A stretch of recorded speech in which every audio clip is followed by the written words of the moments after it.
When US generals warned that conquering Okinawa could mean up to 85% casualties in the first landing waves, soldiers braced themselves for beaches stained in red. But instead, the landing was shockingly empty. No storm of fire, no wall of defenders, a beautiful island paradise.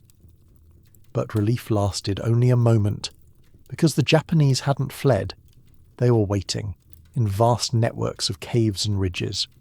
The battle wasn't easier after all. It was worse, far worse, stretched across 82 days of exhaustion. Tonight we're uncovering why that deceptive quiet at the start slowly became the doorway to hell, swallowing 12,000 American lives. Welcome back everyone, glad to see you again.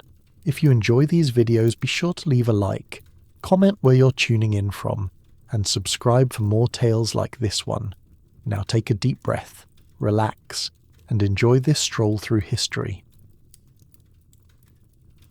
Imagine being told that the ground you're about to walk onto will decide whether hundreds of thousands of people live or die.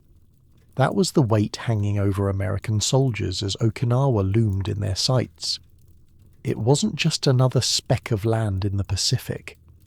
It wasn't just about parading a flag and moving on. Okinawa was the last major island between them and Japan's home islands, close enough that planes and ships could hammer the mainland daily. In other words, if you wanted to crack Japan without sailing halfway across the Pacific every morning, this rock had to fall. You could almost hear the unspoken thought on those troop transports heading west. If we don't take this place, every other operation stalls. Now picture sitting on a crowded landing craft, pack digging into your shoulders, water spraying in your face, and hearing whispers about what Okinawa meant. The officers told you plain, from this island, bombers could launch raids without crossing half the ocean. More importantly, it was going to be a staging ground for something far more terrifying, an invasion of Japan itself. They called it Operation Downfall, and even without seeing the blueprints, you could sense what that meant. This wasn't a job where survival was enough. If Okinawa wasn't captured, you and every man next to you knew the war could drag on indefinitely with even bloodier battles ahead. The island was painted in your head not as soil but as a lever that, once pulled, shoved the entire conflict toward its violent end. For command back home, Okinawa was all logistics, secure harbours for fleets, enough length of airstrips for B-29 bombers, radar posts to spot enemy raids early. For you, a rifleman with aching knees, those words turned quickly into dread. Kadena Airfield stood out like a glowing target on every sand table map. Your unit might be tasked with cutting to it fast, securing it before Japanese aircraft shredded more ships offshore. And we're not speaking of just one or two kamikazes. By 1945, kamikaze attacks were in full swing, and if Okinawa wasn't taken, the Navy would remain pinned under skies filled with pilots intent on dying. So when the brass reminded you that the ground under your boots had to host runways, fuel depots, and vast encampments, the mission sounded less like another invasion, and more like hauling the weight of the entire Pacific campaign in your pack. High Command issued predictions that echoed through rumours among the ranks. Some men said losses could reach into the hundreds of thousands just to secure one island. Those numbers weren't abstract. You knew the names of men that wouldn't make it. You shared cigarettes with them, swapped stories about girlfriends back home, argued about baseball. To be told that many of you wouldn't be leaving alive didn't just sting. It layered every thought in lead. And when you glanced at the faces around you, you realized everyone was thinking the same thing, but too tired or too stubborn to say it out loud. There was no pretending this battle was just another job. What made it heavier was how much it contrasted with earlier victories. Some islands had been small, chipped away in weeks, destroyed by air and naval firepower before the Marines even set foot. Okinawa wasn't that.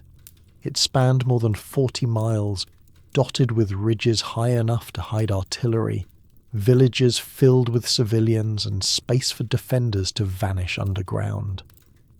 You could sense already that this wasn't a quick hit and run. It was shaping up as an attrition fight, a grinding siege, but worse, a siege with no walls except the island itself. The Navy's presence added to that loaded atmosphere. Offshore sat hundreds of ships, carriers launching constant air missions, destroyers keeping watch day and night, troop ships lined up in vast formation. Their duty wasn't just to support the landing, but to hold the line for months afterward. And you knew Japanese planes would throw themselves at those decks until they were nothing but burning wrecks. So when officers talked about the urgency of planting American boots firmly on Okinawan soil, it wasn't some distant objective. If your side didn't root out every hidden battery, every concealed artillery piece, your own fleet, the very lifeline keeping you supplied, could be lost within days. For the soldiers, all of this knowledge twisted into pressure that went beyond individual terror.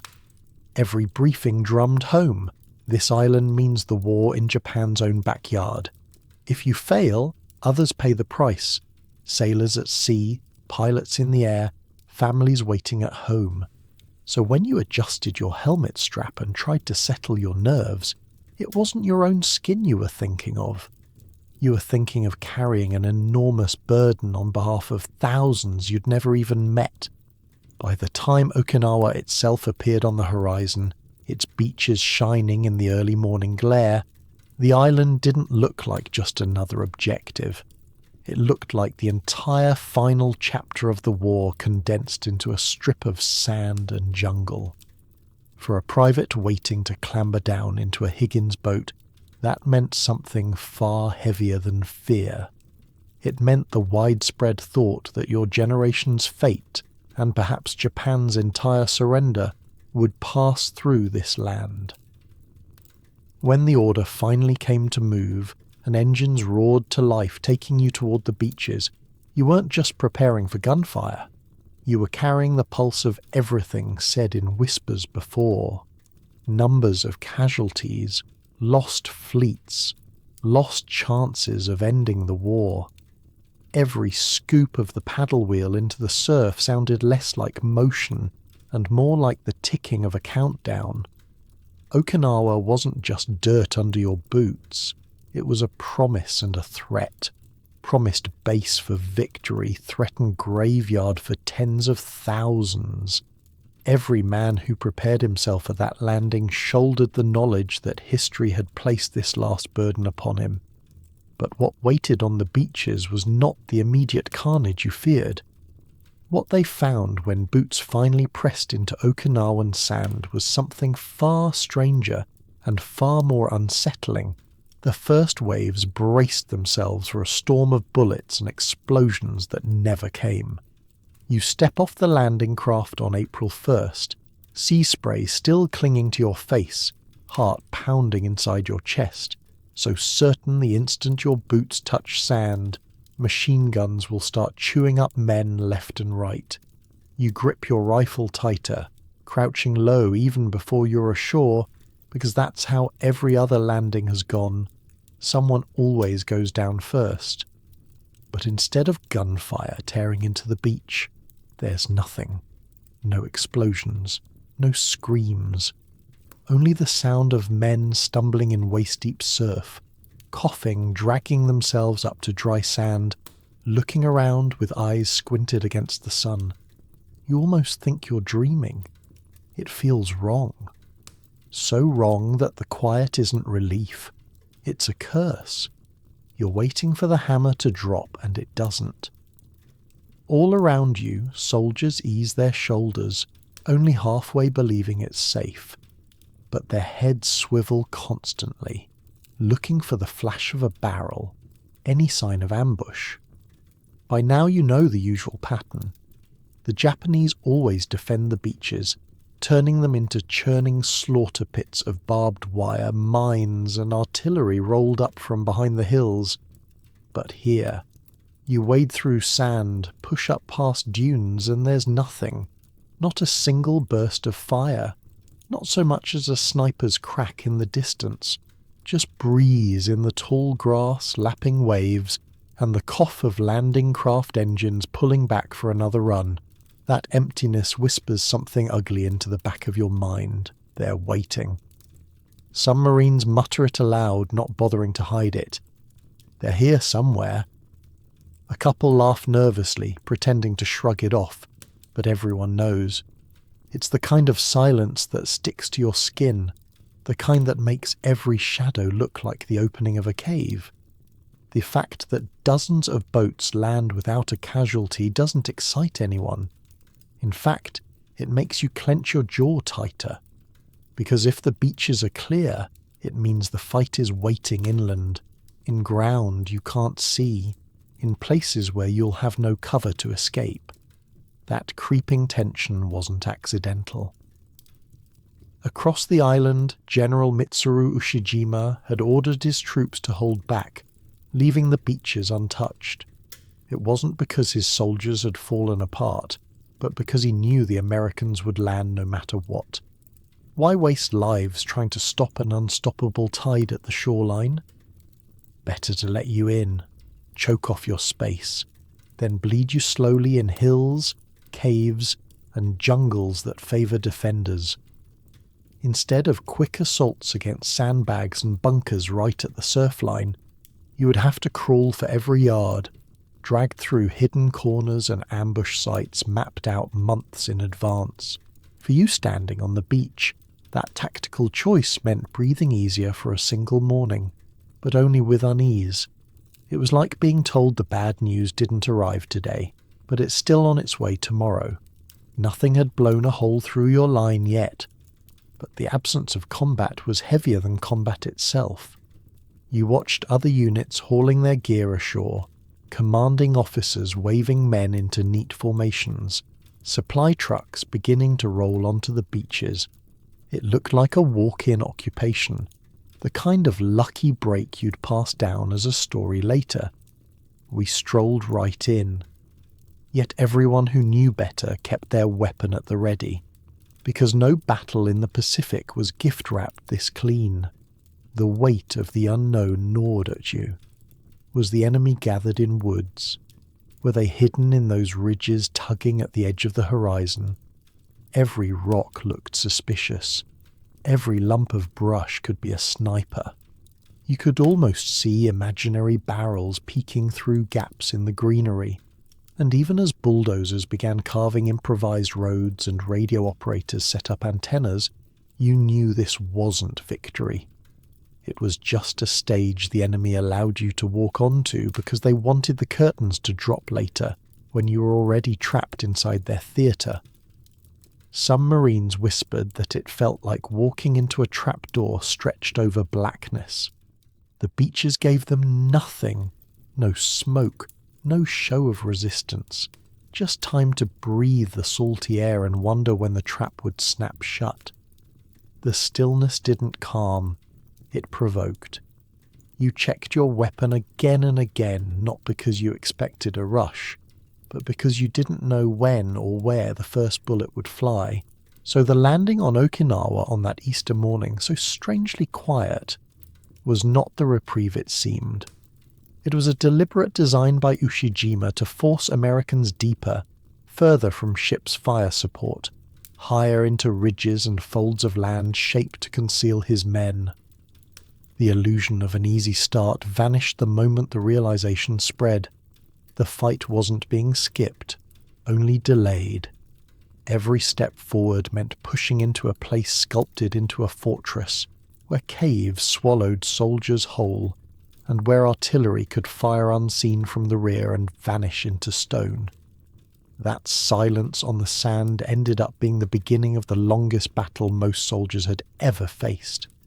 The trapdoor didn't fall all at once, but slowly opened the further they marched inland. Each whisper about the Japanese waiting soon became reality, until the beaches were remembered not as a safe victory, but as the brief gasp of air before the drowning began. And the ground they were moving toward was no ordinary battlefield. It was a landscape that seemed built to close in on them, swallowing daylight and soldiers alike. Soldiers didn't just fight an enemy on Okinawa, they fought an island that twisted itself into a weapon. When your boots sank into that wet earth, and you raised your eyes to the ridges, you understood right away this wasn't flat ground for marching. The land rose and dipped like folds of a giant hand, every hill hiding something behind it. The limestone ridges cut across the island like the bones of some ancient beast, scarred by caves and pockets that went on for miles. What looked like plain cliffs from a distance were in fact doorways to endless hiding spots. Ravines carved deep into the island gave cover for men to vanish, reappear, and fire again before anyone could pin them down. And while you struggled to keep footing on clay that crumbled under rain, the people waiting in those ridges had built a fortress months in the making. You learned fast why everyone called it the hardest ground of the war. Cave mouths gaped black in the ridges, some wide enough to swallow entire squads, others as small as animal dens that still housed mortars or machine guns. Each step forward meant twisting around, scanning ridges above, then ducking just in time as sniper fire cracked out of a hole you hadn't noticed. Every hill concealed another.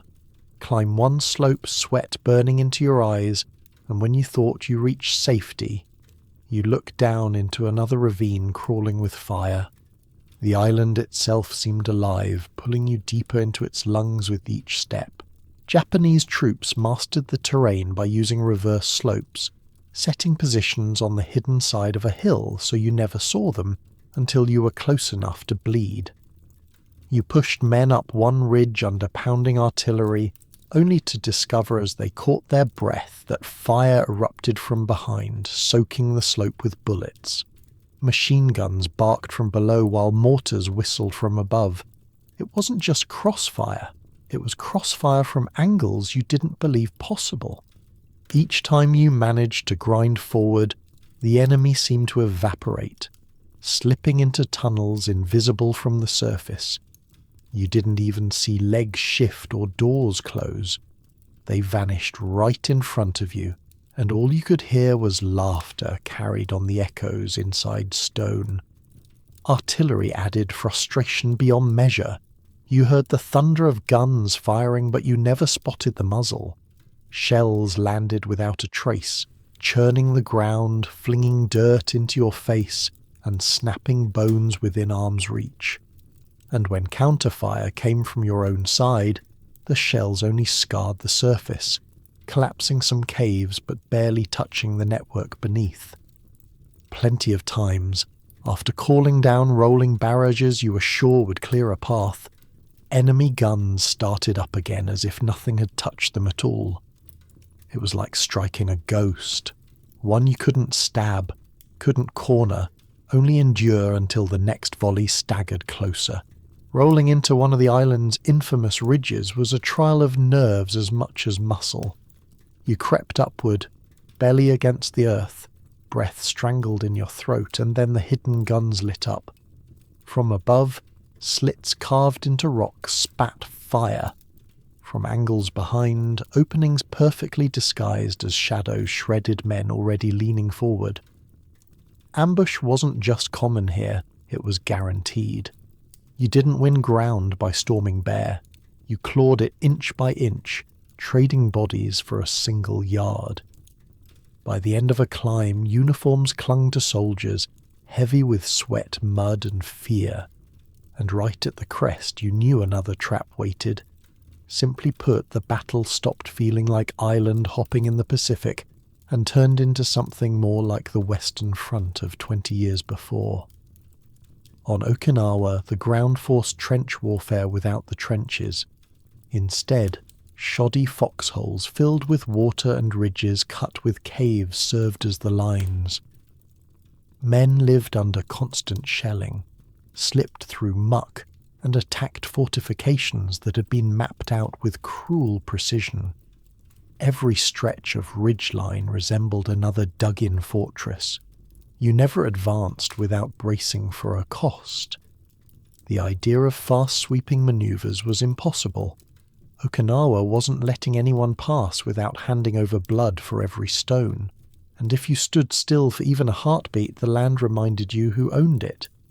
Echoes carried gunfire so strangely that men shot at shadows, convinced the enemy was 50 yards ahead, when in reality he crouched only 10 feet below. Smoke from shells stuffed those ravines, smothering lungs and eyes until all you could see was grey mist curling around you. When mortars or shells slammed the ground, the limestone shook stubbornly, trembling beneath your chest like it was laughing at your effort, and when night fell, that same terrain twisted into nightmare. Front lines blurred in darkness, every bush suspect, every cave a throat ready to spit fire. This wasn't an island you simply took by force. It was an island that absorbed every shot and demanded more lives, more time, more patience. Even for the strongest units, morale cracked because the ground itself refused to be conquered without stripping men bare of energy. The ridges didn't need human defenders to punish you. They bruised your body in every climb and left you choking on smoke with each forced descent. That was how Okinawa fought back. Not only with rifles and artillery, but with ridges jagged like walls, valleys as traps, and caves that kept spitting bullets long after you thought them buried. The soil itself stretched out the violence, extending the war day after day. In the end, men didn't just remember faces of Japanese fighters, they remembered the land itself as a combatant, unrelenting and merciless, and against such a fortress, conventional tactics broke apart fast. To claw through, Americans had to abandon ideas of neat battles and turn instead to fire and explosives, methods as blunt as they were horrific. Conventional tactics turned useless the moment the enemy vanished into caves. You could line up artillery, drop bombs for days, send mortar after mortar, and nothing really changed. The Japanese weren't sitting in trenches waiting to be shelled. They were hidden inside labyrinths of stone protected by Earth itself. So the Americans had to invent a new logic of fighting underground. And that logic was anything but clean.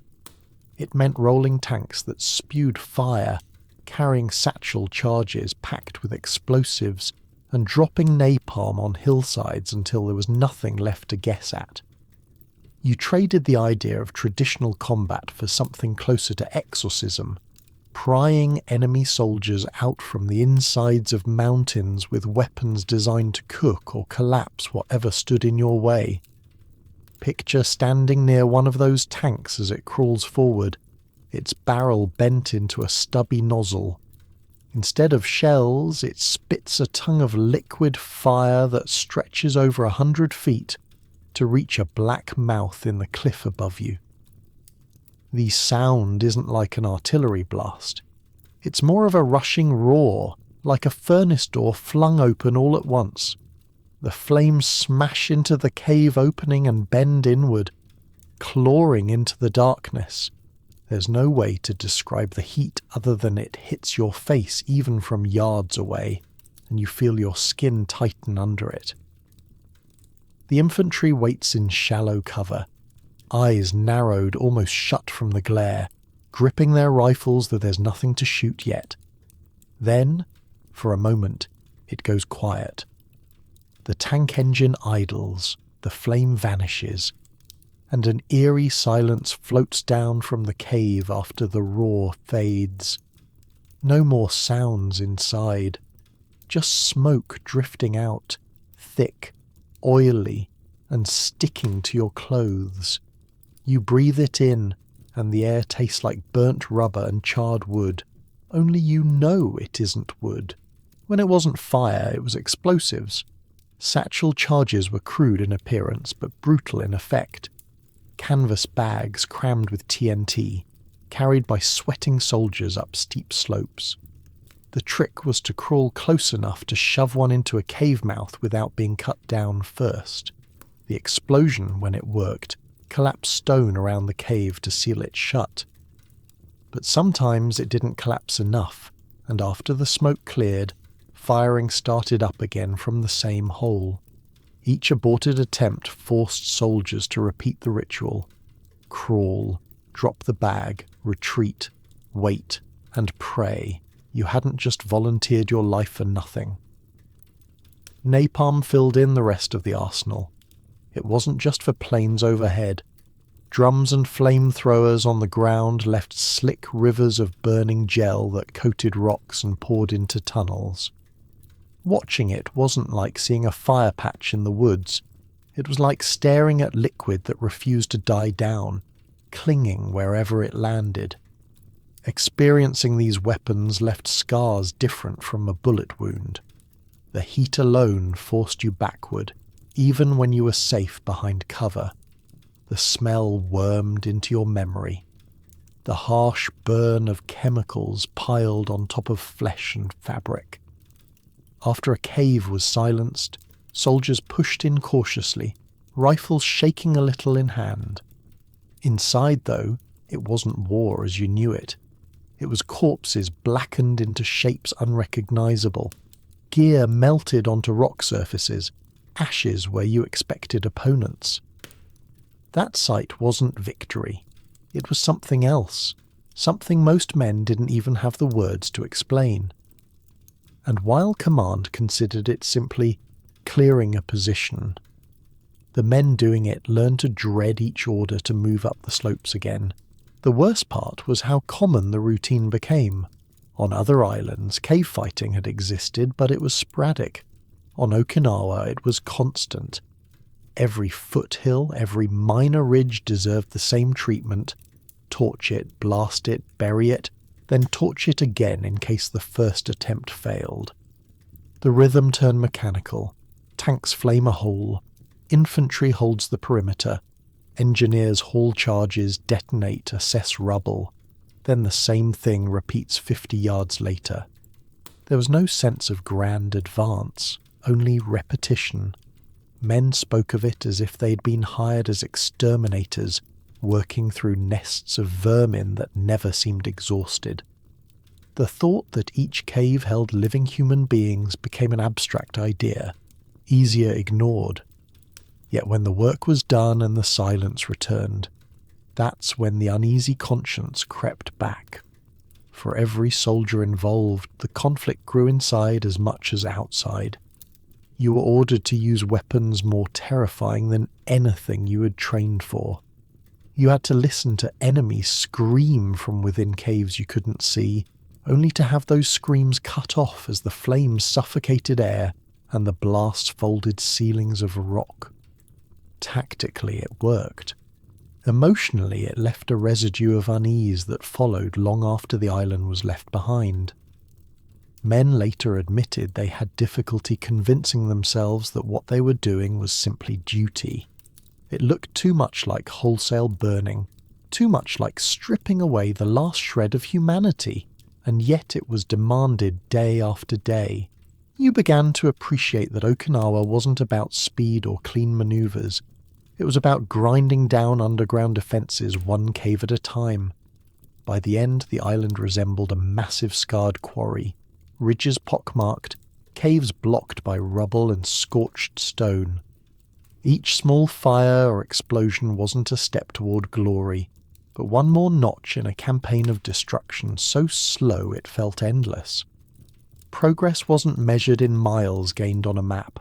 It was counted in how many black holes were silenced before nightfall. What victory looked like here was never flashy. It was silence after a cave went dead. It was seeing no more muzzle flashes in that ridge. It was stepping forward and not being cut down within seconds. And so the real success didn't come from overpowering the enemy in one great charge. It came from exterminating every position methodically, at the pace of exhaustion, over weeks that bled into months. But just as soldiers grew used to the sickening rhythm of flame and explosives, Okinawa had another weapon waiting.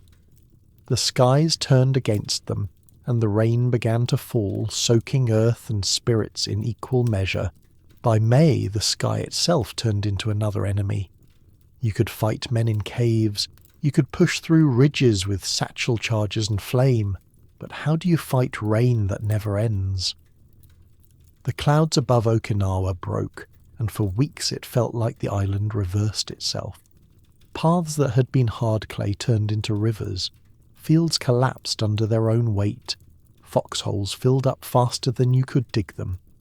Some soldiers found themselves ankle deep, others waist deep, every step sucking boots down like the ground wanted to pull them under. Imagine dropping into the hole you spent hours digging, only to find it's now a bathtub you're forced to lie in. No amount of gear or planning prepared you for a war where the sky poured down on you like a second army. Water changed everything about daily life. You carried guns, ammunition, grenades, things that don't enjoy swimming. Rifles rusted as you held them. Ammunition cases swelled. Paper cartridges turning soft and useless. Uniforms never dried. You could wring them out in the morning, but by nightfall you were soaked again. Soldiers tried using ponchos, but the rain came sideways, seeped under everything, and clung to skin until even sleep felt like drowning. For the men already stretched thin, exhaustion from fighting was one thing, but exhaustion from never being dry was another altogether, a kind of discomfort too constant to ignore. For some, it wasn't the gunfire that broke their nerves. It was the endless dripping inside their helmets and boots. The mud became a thief. It stole mobility from tanks, jeeps, and artillery. Machines meant to crush forward bogged down at the first slope. Tracks spun uselessly. Heavy weapons teams struggled to drag mortars or haul crates of shells through paste so slick it glued boots to the ground. And if you got a truck running, you risk burying it axle deep in minutes. Men joked bitterly that you could lose a tank in Okinawan mud like losing a coin in a slot. Once it sank, you weren't getting it back. But after the joke came silence, because losing armour didn't just mean less firepower, it meant walking through rain-soaked fields with the sound of artillery still hanging in the air. Sleeping through this was another battle. A foxhole that should have offered protection turned against the soldier lying in it. Water poured in steadily, and there was nothing romantic about it. No heated bunkers, no tarp roofs, no sturdy walls. Just trenches where men pressed their faces against mud, tried to escape the cold seep running up their backs, and prayed they wouldn't roll onto soaked rifles. By morning your hole looked more like a swamp puddle than shelter. You woke up freezing, with mud caked above your knees, gear heavier than ever, socks so wet they peeled back skin when you pulled them off, and you never had the time to dry anything properly. You went straight back into the rain with the same boots now filled with water. Day after day like that, there was almost relief when an enemy bullet interrupted the waiting. It was at least clearer than the constant damp. Diseases followed quickly. Trenchfoot came first, taking soldiers who lived ankle-deep in muck. Skin softened, split, and rotted. Each step racked men with pain, but shoes had to stay on. Dysentery spread as sanitation broke down, and men drank whatever water could be boiled quickest. Stomachs cramped, fever rose, and still there was no safe bed to collapse into. Even those unscathed physically looked worn down. soaking in rain that shrank skin and bent spirits. Soldiers stared blankly under helmets dripping like sponges, eyes dulled not by combat, but by the knowledge that the sky wasn't stopping anytime soon. The irony stung. America commanded overwhelming firepower. Ships offshore packed the horizon. Aircraft had skies to themselves most days, and the ground forces outnumbered defenders. Yet nothing stopped the heaviest ally of the Japanese defense: weather. Firepower stalled as mud swallowed gun trails. Offensive slowed to a crawl. Momentum became an illusion because you couldn't sprint through waist-deep sludge without breaking formation. Whole units stopped, not because bullets pinned them down, but because roads had collapsed in churning rivers of clay. There's no battle plan for wheels spinning in black muck. Every advance looked less like an attack, and more like a hard slog where each half-mile happened at the pace of hours. When artillery and bonfires of flame tanks didn't break morale, the rain threatened to. Out at the perimeter, men could hear water gurgling down ravines as clearly as they heard mortar shells. The land itself seemed to laugh off advances, sliding back into chaos as each storm undid days of effort. Digging in deeper didn't help. Dig further, and water followed you down. There was no rest from it. Command tried moving supplies quickly, but mule trains and men together left only trails of mud, swallowing what they carried. Even when rations arrived, packages were wet, spoiled, or reduced to mush inside. Eating felt like chewing damp paper. Small comforts, cigarettes, letters, soaked into uselessness before a soldier could take them out from his pack. The weather stole not just equipment but morale in dozens of little humiliations. So the Grand Island fortress became joined by a quieter, constant enemy: the climate itself. Soldiers trudged on with no illusion of refuge. Rest was impossible when sleep meant lying in ankle-deep water, when clothing clung to you like a cold skin you couldn't remove, when your boots gnawed at you with every step. To call it miserable doesn't quite fit. Misery you can manage. This was erosion of spirit, a grinding weight from the sky pressing men smaller by the hour. And the worst part? Nature didn't stop when the shells did.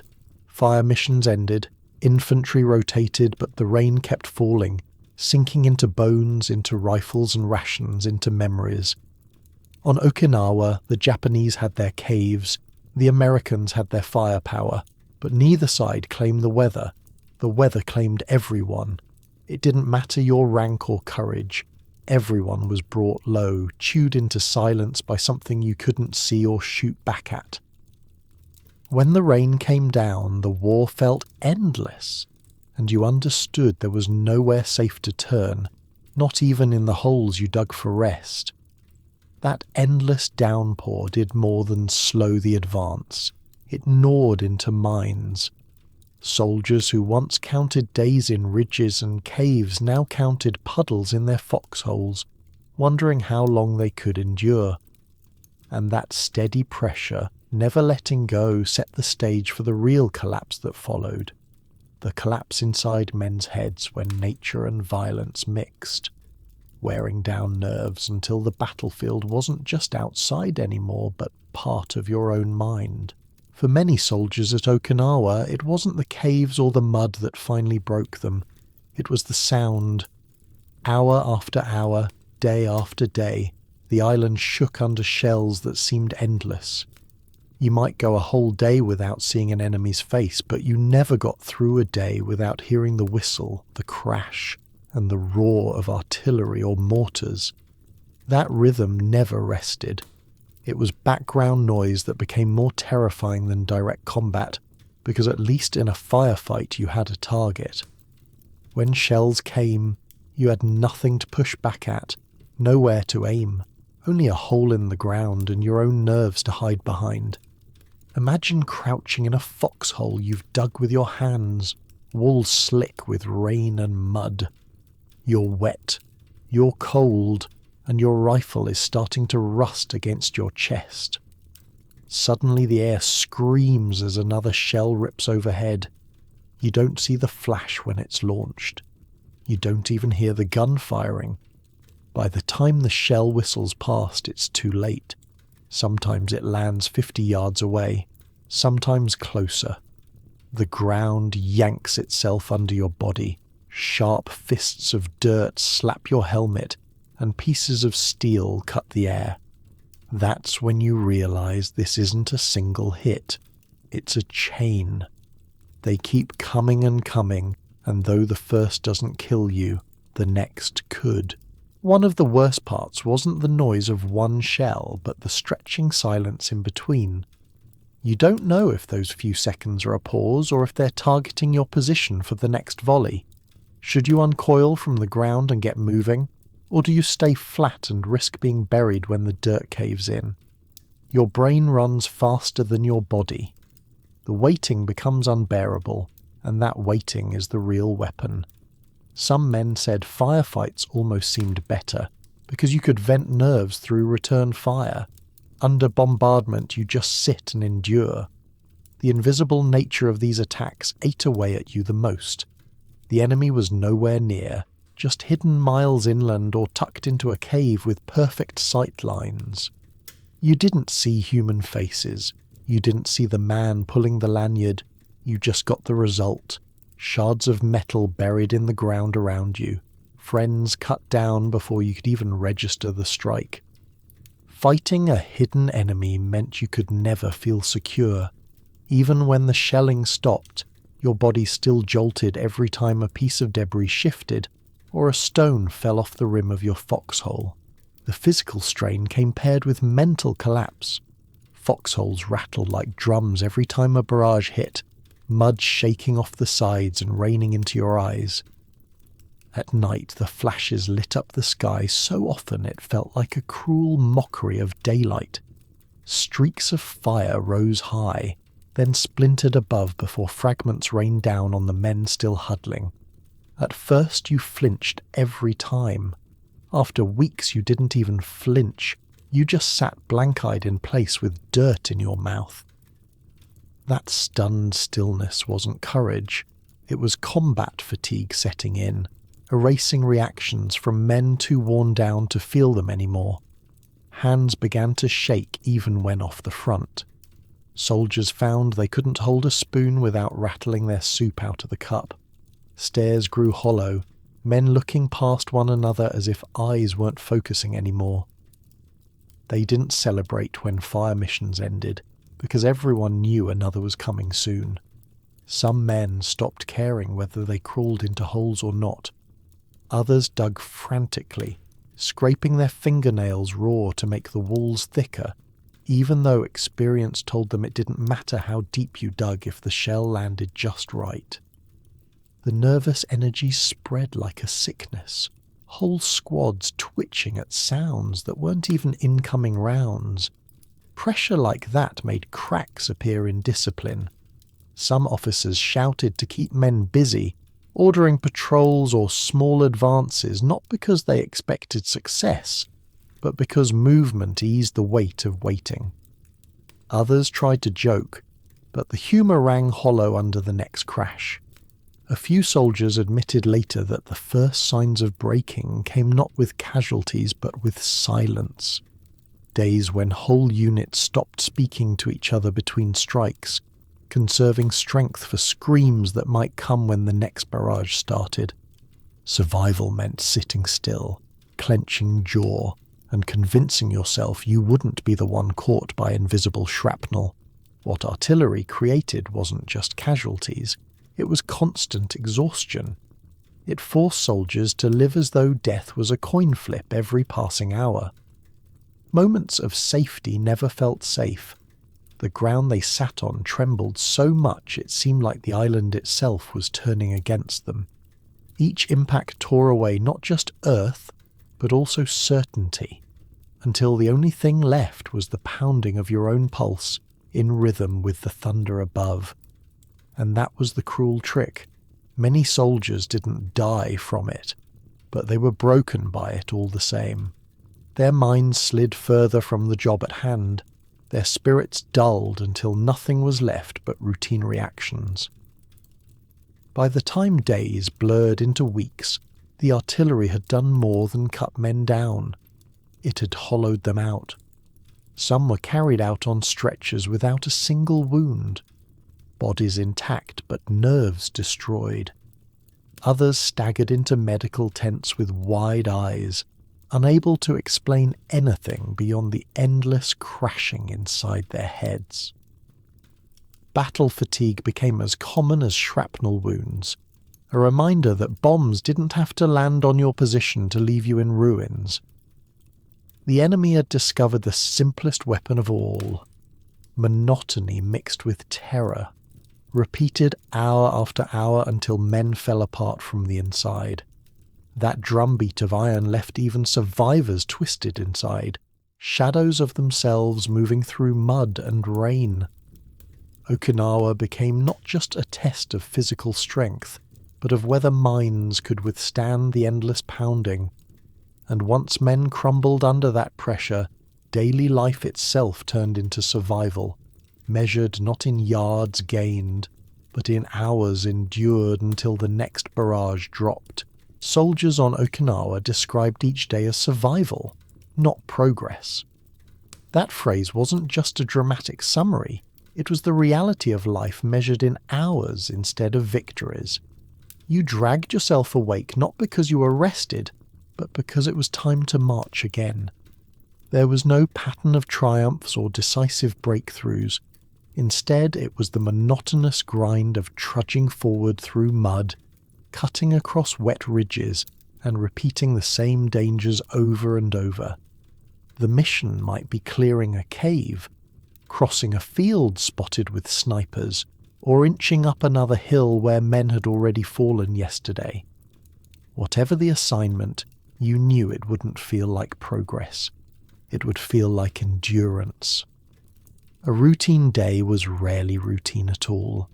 You lifted your gear knowing it was heavier now with water, the straps already chewing into raw shoulders, and you followed your unit into ground that made every step feel pointless. Patrols often looked like a shuffle more than a march, lines of men slogging forward in a silence broken only by the squelch of boots in muck. Snipers kept the pace nervous, single shots echoing from nowhere, forcing the column to scatter in ditches or lie flat in rice paddies. Then came the slow push-up ridges choked with brush and stone, not knowing if the crest above hid empty space, a tripwire, or a dozen rifles aimed at your chest. Clearing those ridges was always the same grim process. Move forward, test each step, and hope the quiet lasted just a little longer, though everyone knew silence never meant safety. The tension didn't let up even in the smallest details. Mines hid under grass, in pathways that looked safe, sometimes stuffed into walls of ridges themselves. One step too far, one shuffled foot catching a corner of steel, and the result wasn't survival but scattered limbs. You may not even see it happen ahead, just a sudden crack and a spray, and the line was forced to keep moving forward past the spot without pausing too long. Then came the dread every man carried into the evenings. Darkness on Okinawa wasn't rest. It was fear made thicker, because you couldn't trust your eyes. Gun flashes cut the blackness, and more often you just heard noises, water dripping louder than before, boots squishing nearby, or the faint rattle of something you hoped wasn't a grenade pin. When the sun set, relief didn't wash over anyone. The night piled weight onto nerves that were already shivering. Even the simple act of eating or drinking became part of the misery. Rations weren't hot meals or filling spreads. They were cans pulled from mud-soaked packs, opened with shaking fingers, eaten cold, half the time diluted by the rain that poured into your tin.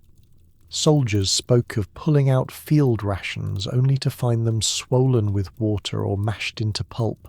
Cigarettes, one of the few comforts, too often sat ruined in damp pockets before you could even light them.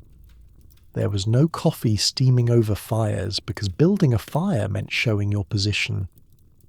What passed for nourishment usually tasted of mud, smelled of mildew, and left your stomach cramped.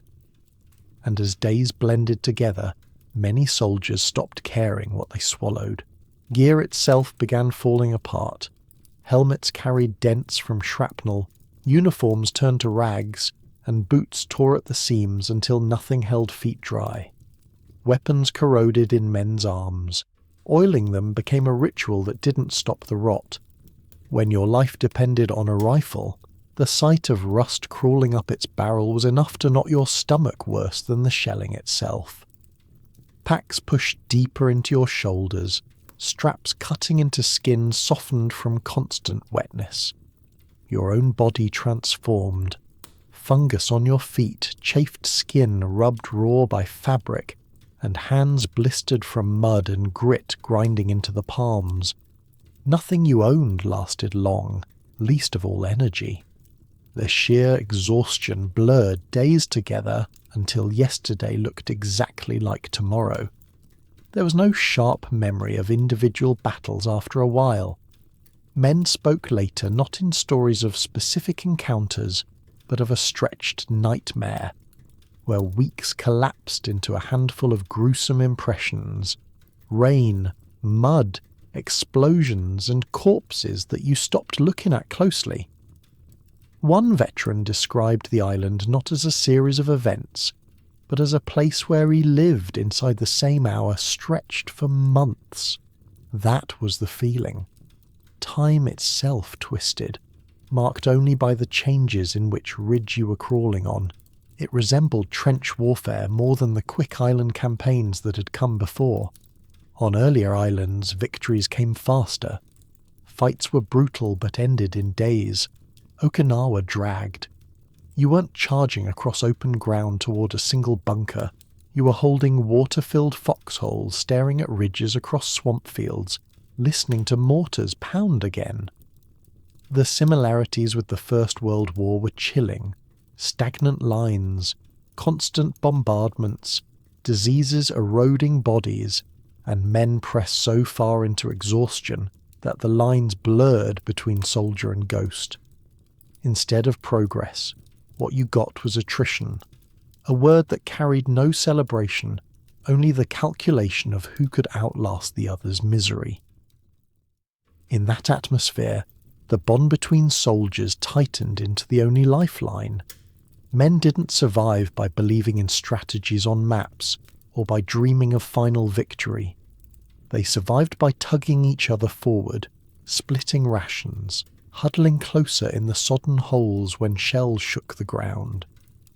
Losses were constant, sometimes so fast there wasn't time to process. One day you whispered to the man beside you in the mud. The next, his body was already carried back and there was no pause for grief. You leaned on whoever was left because that was the only kind of support the island allowed. Without that bond, survival inch by inch might have fallen apart. So for the average soldier on Okinawa, there was nothing of glory in the daily routine. It wasn't a march of triumphs. It wasn't waves of victory sweeping forward. It was mud and rain and constant sniper fire. It was clinging to others who carried the same despair, pushing forward not to win but to last until the end of the day. Each inch gained was dragged not by ambition, but by stubborn life left in bodies too tired to quit. To live through Okinawa was to realize that the war's greatest victory might not be measured in captured ground, but in the simple act of surviving hour by hour inside that ghastly corner of hell. And that survival, more than any tactical outcome, shaped the memory of the Pacific War. The soldier who staggered forward carried scars that weren't only physical.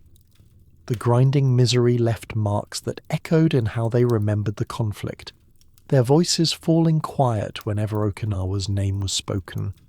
And it is from those memories that Okinawa's place in the legacy of the war was carved, not as triumph, but as proof of war's ability to eat away at men long before the bullet stopped. Even decades later, when veterans sat among family, neighbours or interviewers, the word Okinawa pulled the room into silence. There's a reason for that. The campaign consumed 82 days, longer than any other Pacific Island battle, and in those weeks more than 12,000 Americans were killed. Multiply that by several times for the number of wounded, and you start to understand why the exhaustion clung to those who survived. On the Japanese side, the casualties were staggering, estimates rising into the hundreds of thousands once you include civilians caught between the lines. For men who took part in it, the numbers never mattered as much as the quiet pause they gave when someone brought it up. They had walked through an island where death didn't happen in bursts. It lingered like smoke that never cleared. You weren't counting victories there. You didn't point to the map and say, "We took that ridge," and feel pride. Every gain looked identical to the last, and it cost just as much to hold. That grind wore down men until they could barely remember which hill they had been ordered to climb. The exhaustion wasn't just physical. It cut into the way men later spoke about life. Ask a veteran about Okinawa, and details about strategies, commanding generals or supplies might blur. What always remained clear was how wet everything stayed, or how artillery never stopped shaking the earth under their bellies. Memory stuck not to broad movements of armies, but to the taste of rations turned to mush, the smell that rose from soaked uniforms, and the sound of barrage after barrage until it bled into nightmares. Here's the deeper cut. Okinawa served as the closest glimpse of what invading Japan itself would have meant. Command had already drawn up plans for Operation Downfall, the invasion of Kyushu and later Honshu. Projections foresaw catastrophic losses. When veterans recalled Okinawa, they remembered their officers muttering about how the fight they were enduring was only a preview of an even worse storm. The idea of taking every ridge, every cave, multiplied by the sheer size of Japan, convinced many that surviving Okinawa might have spared them from a mainland bloodbath. That belief was reinforced after the atomic bombs fell and surrender followed. To those on the ground, the horror at Okinawa provided living evidence for why an invasion might have killed hundreds of thousands more Americans and far more Japanese civilians. The psychological scars stayed open long after the wounds healed. Soldiers didn't talk about tactical brilliance. They remembered the stench of bodies half buried in mud, swelling in the humid air. They remembered trying to chew a cold ration while the sky opened with another mortar strike. They remembered the way silence lingered after bombardments ended, a silence not peaceful but tense, as if the land itself waited to strike back.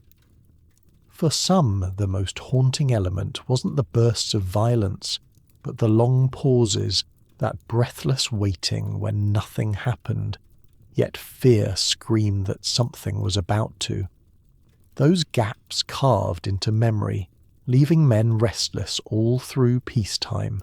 When it came to what the Pacific offered at its worst, Okinawa stood out. The island tested not only muscle but sanity. Continuous artillery, constant rain, swamps of disease, and a defending army that preferred death to surrender, stacked together. That was enough for anyone to break. Even battle-hardened veterans found themselves pushed to limits they hadn't believed possible. Men came back changed in ways they rarely discussed, living with short tempers, haunted nights, silence when the subject surfaced. To call it hell wasn't exaggeration. For them, Okinawa felt like hell carved into rock and mud, dragging them through fire, filth, and endless waiting for the next shell to land. Think about what scars leave the longest mark. A bullet wound heals, a scar on skin tells a simple story. But the memory of standing in rain-choked foxholes, waiting hours for an unseen mortar, listening as friends cracked under noise alone. That outlives the wound. Veterans described the land more often than they described the enemy. They remembered mud-swallowing trucks, caves refusing to fall silent, skies pouring water into every pocket. They recalled the smell, one that clung to uniforms even after being washed, and silence so heavy after a barrage ended that men shivered simply because they had grown used to constant thunder. These personal sensations etched themselves deeper than maps or dates. What lasted most was the sheer absence of mercy. Okinawa didn't grant soldiers breaks. The weather gave no pause, the artillery never fell silent for long, and even in downpours that drowned gear and rations, the battle crawled onward. The defenders made sure surrender never came easy, and the terrain punished every step. It wasn't a fight with crescendos and clear finales. It was one long grinding note with jagged edges that ground soldiers into fragments. The legacy everyone seemed to share was not one of triumph, but of survival at great cost, sometimes just barely. The verdict was clear to those who lived through it. Okinawa was the Pacific War at its absolute worst. It hollowed out soldiers, drained them of illusions about quick victories, and left them with scars that carried into every quiet moment afterward. And when later generations used the phrase "hell on earth," this was the place veterans thought of first, not because they wanted to, but because memory gave them no choice. The battle was seared deep, carved into the way they smelled rain, heard distant thunder, or sat in silence when others asked questions they could not answer. And from that silence, Okinawa carried its weight forward, not just as a military campaign, but as a reminder passed into history. The island showed war at its most relentless, where men were stripped down not only by bullets, but by days stretching into weeks of constant misery.